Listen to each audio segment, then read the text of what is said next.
that we need to carry a significantly larger share Sure. of the burden. As you know, we are all trying to spend more. Some are spending really a lot more. Others are lagging behind a little bit, but we're moving in the right direction, I think. Let me turn to a really concrete, urgent issue, Ukraine. The Trump administration, from what we have seen in the media, etc., seems to agree with most of us in Europe that unfortunately Russia does not seem to be really willing to end this military confrontation. If that's the assessment, if that's our collective assessment, could you talk a little bit about U.S. strategy going forward? We all want this war to end, and let me say as a very personal comment, I think the Trump administration did the right thing by starting this process of talking to the Ukrainians, talking to the Russians, but the Russians seem not to be interested in the kind of quote-unquote deal that could be offered to them. So talk to us a little bit about how you see the next steps. Yeah, so let me say a couple of things about this. First of all, I appreciate your kind words about the administration. Obviously, I think it was the right thing to do for us to start the process of negotiation. I think for too long, the Russians, the Ukrainians have been fighting. Obviously, there's been a lot of people dying on both sides. There's been a lot of innocent loss of life. And our view is it's absurd that you've had this war go on for so long, and the two sides aren't even talking constructively about what would be necessary for them to end the conflict. And I think that one of the things that President Trump has always been very good at, and he's gotten a lot of criticism, unfair criticism in my view, from both the American and some of the European press, is what I would call a strategic realism or a strategic insight. In other words, you don't have to agree with the Russian justification for the war, and certainly both the President and I have criticized the full-scale invasion, but you have to try to understand where the other side is coming from to end the conflict. And I think that's what President Trump has been very deliberate about, is actually forcing the Russians to say, here is what we would like in order to end the conflict. And again, you don't have to agree with it.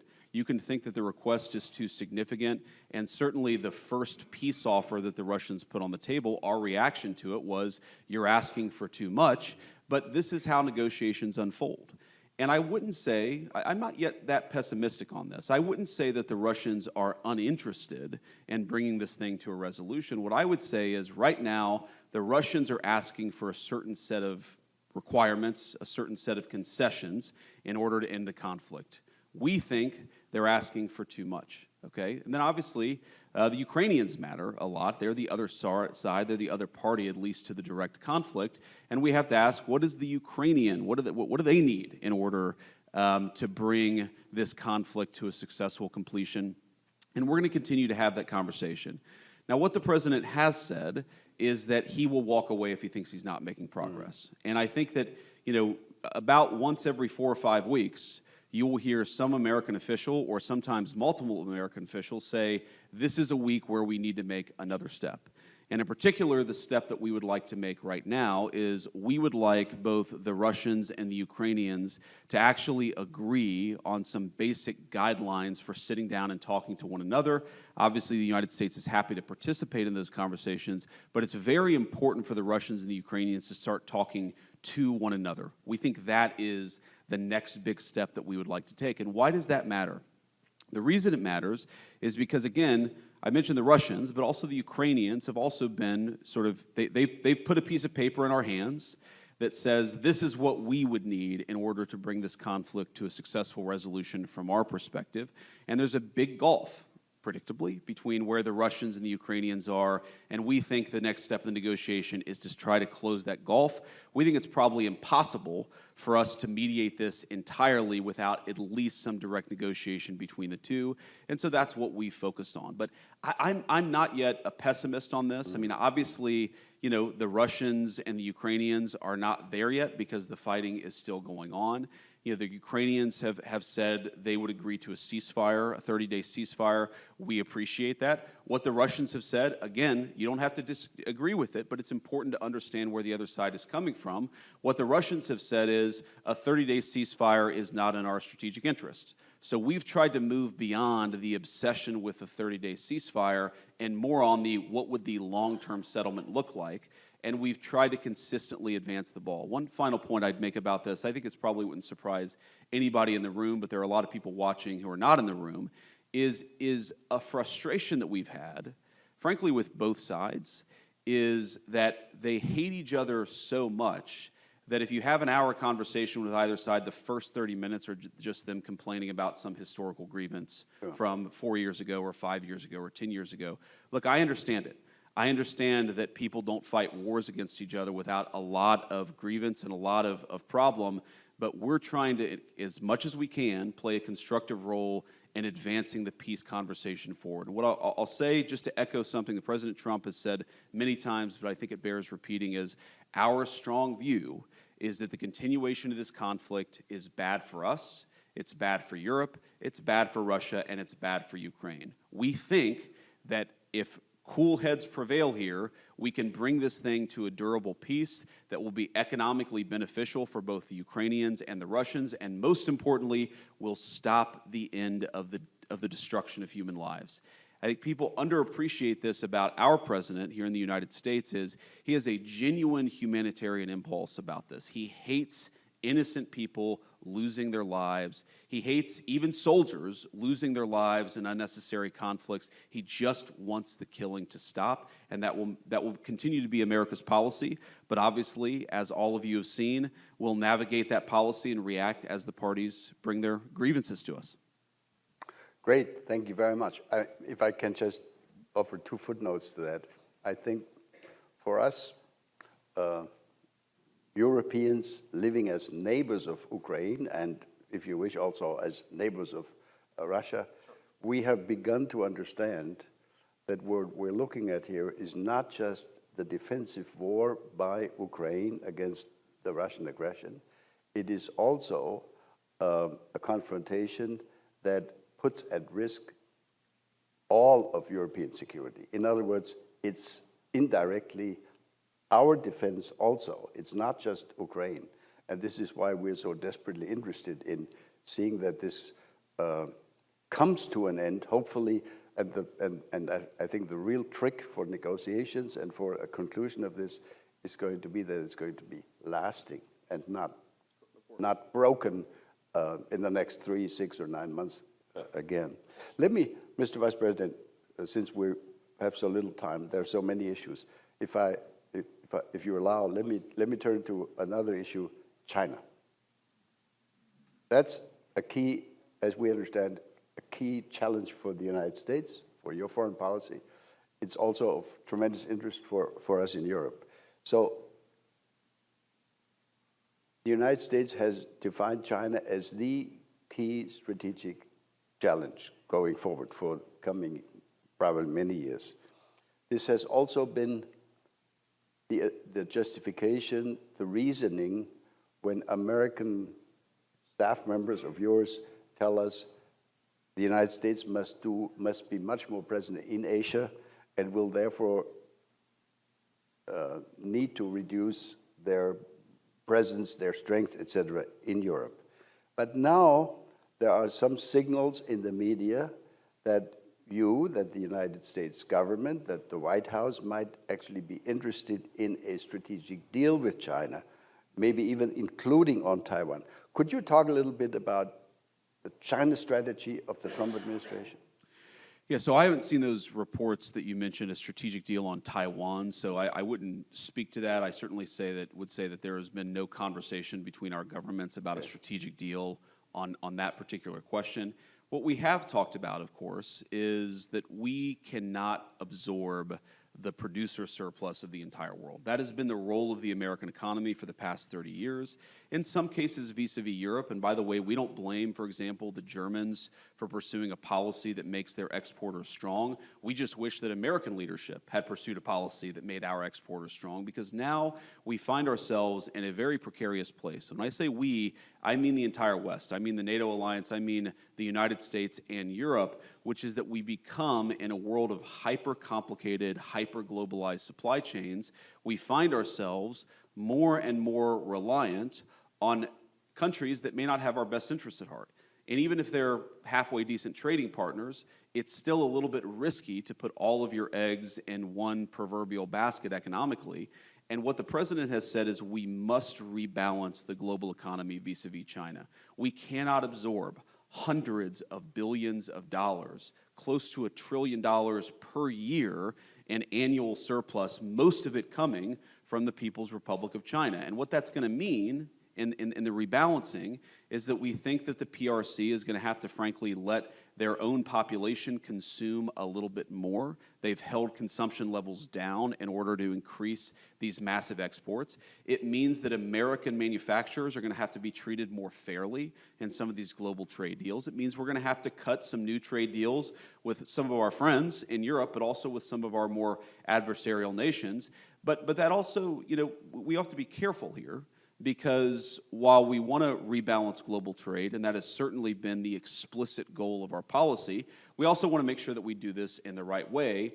And yes, you've seen media reports that the Chinese reached out to the United States. Of course, we're going to sit down and talk to them. I'm not going to divulge too many details or prejudge the negotiations, but we want to rebalance trade in the interests of American workers, in the interests of American manufacturers. That is our policy. We think that we can do that while preserving at least an open dialogue with the PRC and with a lot of other nations all over the world.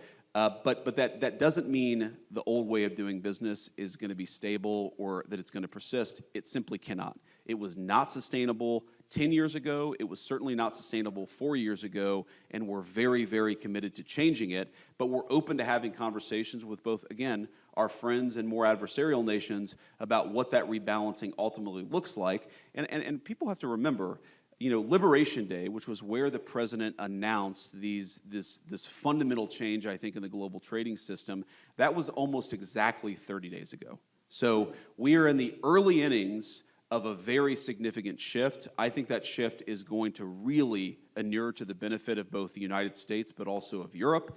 But it's fundamentally, it has to happen, and it's going to happen under President Trump's leadership. All right.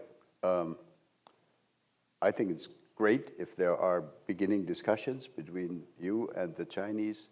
Could you expand a little more on what would your expectations be for an EU-US successful discussion of these trade issues? Is there any message that we can take home to our friends in Brussels? Because that's also, from our point of view, obviously a very urgent issue. Yeah, so to put it very simply, and we've obviously had great conversations with a lot of our European friends at the very senior levels between the president and heads of state, between me and officials in European governments, but also with trade representatives and also the very nitty-gritty technical details of a trade agreement. So these conversations are ongoing. But I'll throw a few general principles out there. I think the first is that, again, America wants its exporters and by implication its workers to be treated much more fairly. We want American markets, in the same way that American markets have been open to a lot of European goods, we'd like a lot of European markets to be open to American goods. Now, there's an agriculture component to that. There's a value-added manufacturing component to that.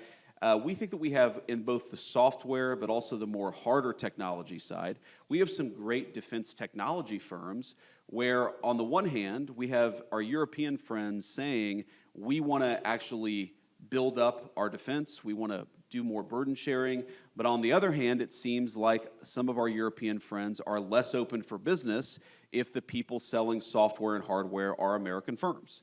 Well, we think that's inconsistent. We think that we have some of the best military hardware and software in the world, and we think part of being good allies is, yes, we obviously want the Europeans to take a bigger role in the continental defense, but we also think that there are a lot of great American companies that they can work with. And so, again, this doesn't have to be a zero-sum dynamic. This can be a very synergistic relationship, but the fundamental principle is we think that most nations in the world have been way too hard on American exporters and American firms. We want to make the entire world a little bit more open to the products built by American workers. We're obviously biased. We think that they're the best in the world, and we think that we can have a much better trading relationship with a lot of our European friends if they just drop some of those both tariff but also non-tariff trade barriers. There are regulatory barriers. There are sometimes you have an official at the Ministry of Defense completely disconnected, as far as we can tell, from an actual law or regulation who will just say, we're not buying American products. Right. Sometimes you have officials in Europe who will say, well, we're going to penalize American technology firms in a way that we would never penalize European technology firms. We just want a little bit more fairness, or to use the president's favorite word, reciprocity. And again, with Europe, we think that's a very, very easy conversation to have. We hope our European friends agree. Great. I get signs from my friend here that we're quickly running out of time. Well, I'm having fun. Okay. And okay. we can take a few more questions. Okay, great, wonderful. My team over there is very nervous. You guys can't see them behind, but we'll be brief. Please. So thank you very much. We've heard that there is, in coming days or next 2 weeks, a presidential trip to the Middle East coming up. Sure. Among the many unresolved issues of that region is the issue of Iran and their nuclear ambition, et cetera, et cetera. Could you talk a little bit about the region? I mean, there's so many unresolved issues, the Gaza issue, but also Tehran. What would your expectation be? What would the goal be? Would you go for zero enrichment by Iran? Some people have suggested that. Or are we looking at a replay of the earlier, agreement that was reached 10 years ago? Yeah. So there are a couple issues with the earlier agreement. The JCPOA, right, as it's called here in the United States, and I assume in Europe. But here the two big issues with that agreement are, number one, the enforcement or the inspections regime was incredibly weak. And I don't think that it actually served the function of preventing the Iranians from getting on the pathway to a nuclear weapon. That's one thing that must be different. And then second, yes, we believe that there were some elements of their nuclear program that were preserved under JCPOA that, yes, they weren't nuclear weapons. Iran doesn't have a nuclear weapon, but allowed Iran to sort of stay on this glide path towards a nuclear weapon if they flip the switch and press go. And we have to think about this not just in terms of Iran, which, again, the president has said this. We think that there is a deal here that would reintegrate Iran into the global economy, that would be really good for the Iranian people, but would result in the complete cessation of any chance that they could get a nuclear weapon.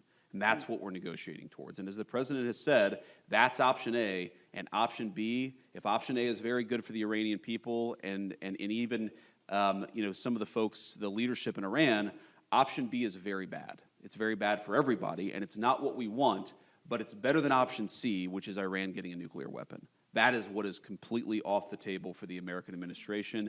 No ifs, ands, or buts. Now, there are a couple of other things that are worth thinking about, because this is not just about Iran. If Iran gets a nuclear weapon, which country then next gets a nuclear weapon? And then when that country gets a nuclear weapon, which country after that? We really care, not just about Iran, but about nuclear proliferation. And the president said this in an interview a few weeks ago. It's one of these things that in the maelstrom of the media, the signal and the noise, this was very much signal, but it got lost in the noise. The president hates nuclear proliferation. I hate nuclear proliferation. And I think that the president would be very open to sitting down with the Russians and the Chinese and saying, look, let's get this thing in a much better place. Let's reduce the number of nuclear weapons that are in the world writ large. That's obviously not a conversation for tomorrow. That's a conversation, God willing, for a few years from now. But there is no way you get to that conversation if you allow multiple regimes all over the world to basically enter this sprint for a nuclear weapon. And we really think that if the Iran domino falls, you're going to see nuclear proliferation all over the Middle East. That's very bad for us. It's very bad for our friends. And it's something that we don't think can happen. So without prejudging the negotiations, I will say so far so good. We've been very happy by how the Iranians have responded to some of the points that we've made. We've been very happy that some of the intermediaries and some of the folks who are in the room, the role that they've played, the Omanis in particular, have played a very positive role, and we're very grateful to that. So far, we're on the right pathway, but this is going to end somewhere. And it will end either in Iran eliminating their nuclear program, their nuclear weapons program. They can have civil nuclear power, okay? We don't mind that, but let me ask this basic question. Which regime in the world has civil nuclear power and enrichment without having a nuclear weapon? And the answer is no one. No one right now has a civil nuclear program with their entire enrichment infrastructure that can enrich to the 90+% needed to get to fissile material and a nuclear weapon. So our proposition is very simple. Yes, we don't care if people want nuclear power. We're fine with that, but you can't have the kind of enrichment program that allows you to get to a nuclear weapon, and that's where we draw the line. Great. I think most of us would totally agree with that. And especially, I think, speaking on behalf of a non-nuclear country, with the goal of maintaining the nuclear non-proliferation regime. Yes. That's very important.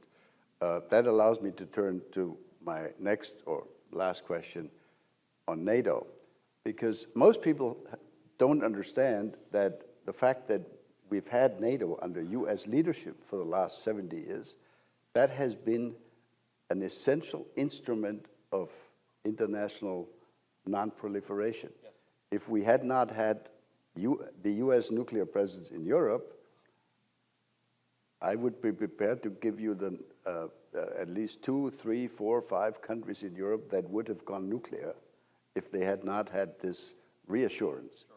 So NATO has played a big role in nuclear non-proliferation. In 6 weeks' time, we have a NATO summit coming up. And again, there are many, many issues. One will be the continuing issue of defense spending. As we mentioned earlier in our discussion, Europeans are doing more, but we've also listened to demands coming out of the administration that are even more ambitious. So could you talk a little bit about your level of expectation?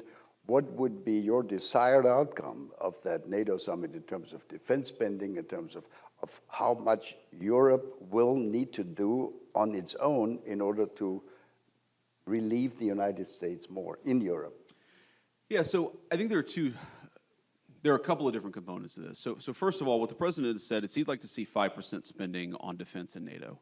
And he thinks that that is consistent with what our European friends are telling us about how much they fear some of the threats in the world.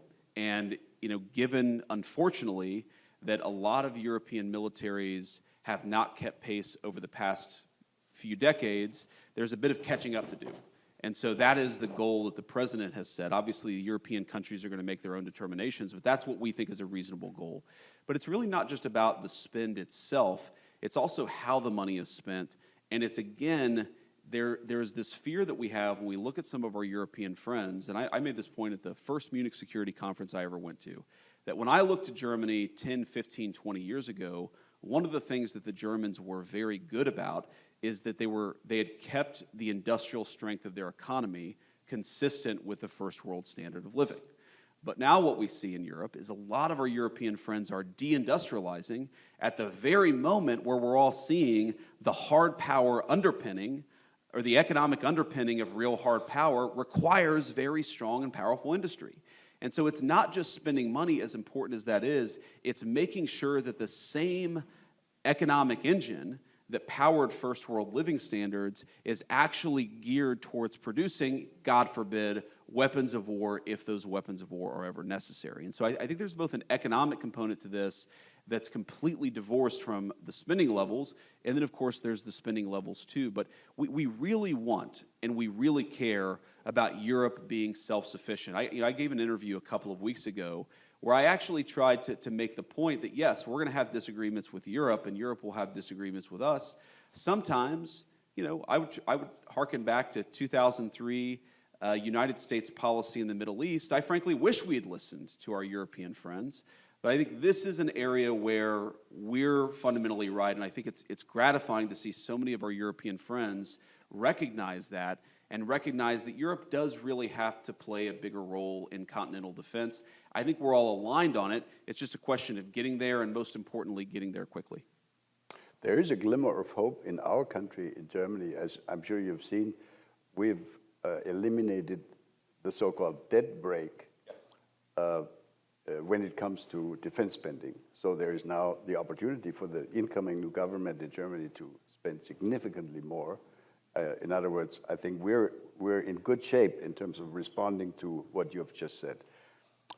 Ladies and gentlemen, that brings us to the end of this wonderful discussion. I'm really grateful to you that you allowed this to be a Q&A session. Sure. We could continue this, I'm sure, for the rest of the morning, but I know you have other things coming up. May I simply conclude by saying that we hope very much, my team and I, that you will be willing and prepared to continue this young tradition that the United States at major Munich Security Conference events will be represented at your level. You are not the first Vice President of the United States who has come to the Munich Security Conference, but we are extremely grateful that you came in your new position. Please come again to Munich next year. Thank you very much, Mr. Vice President. Thank you.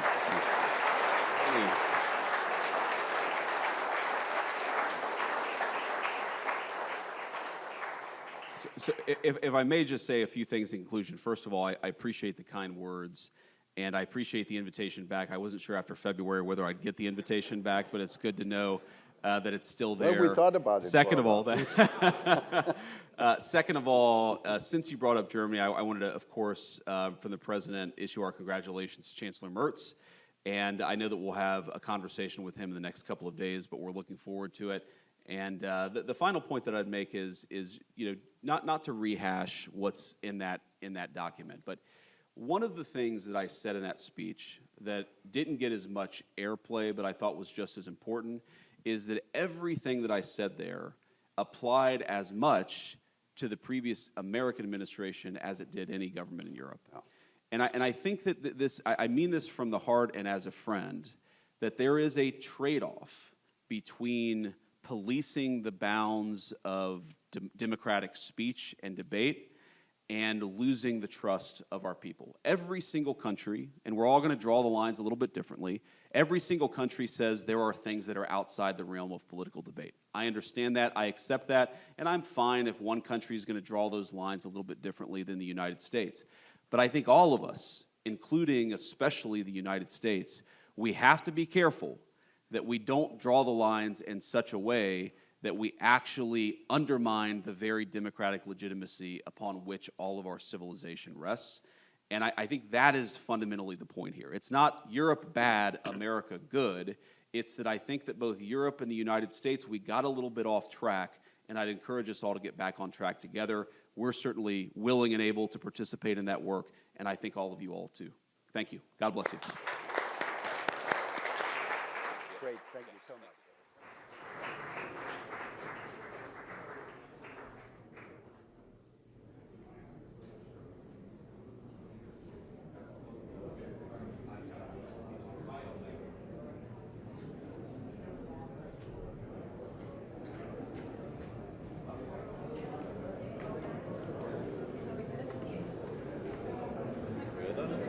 Successful.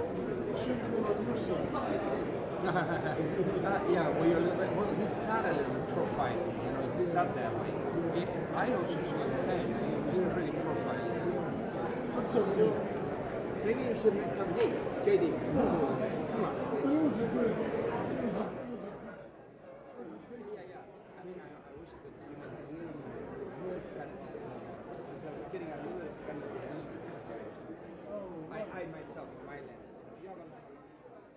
But that's okay. Nobody called me too big, so that's good.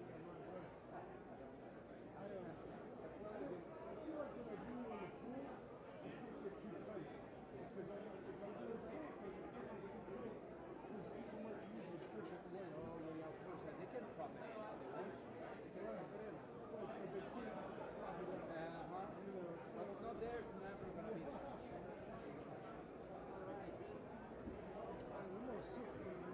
Right? We'll sit for a minute. We can wrap it. Let me get you a table. You're not in a hurry.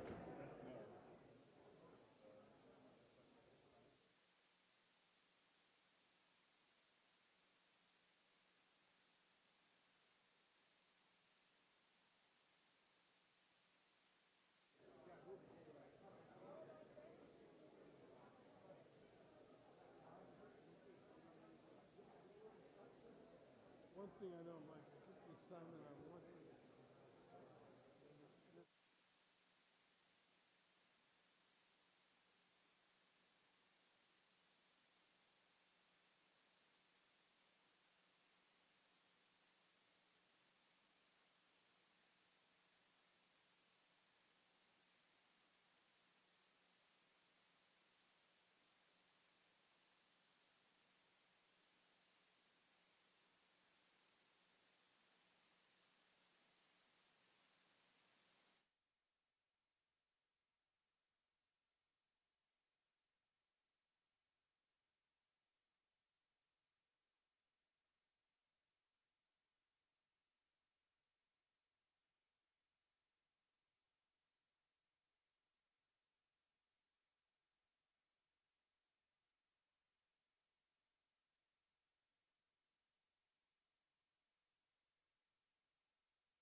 Obviously, the highlight of our Munich Security Conference meeting in Washington, D.C. I hope not. I hope not. But It is the highlight.